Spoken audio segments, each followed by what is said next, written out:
The next section talks about the role of women and witchery, more witchery stuff, and all castes.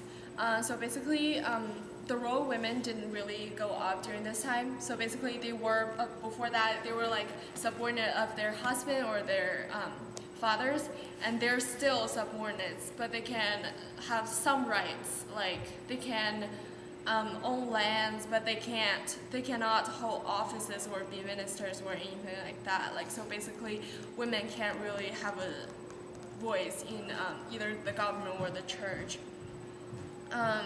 And marriage was like a big deal, and you can't divorce.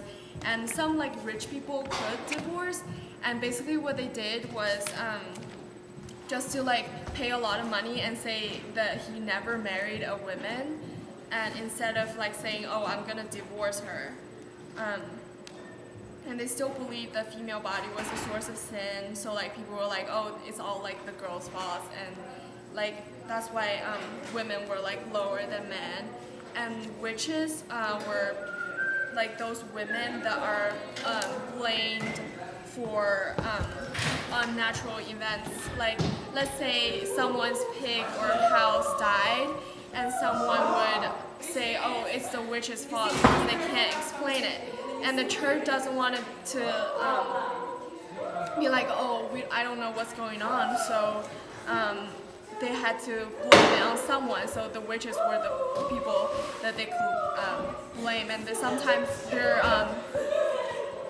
blamed for consuming husbands and like eating people and all sort of stuff.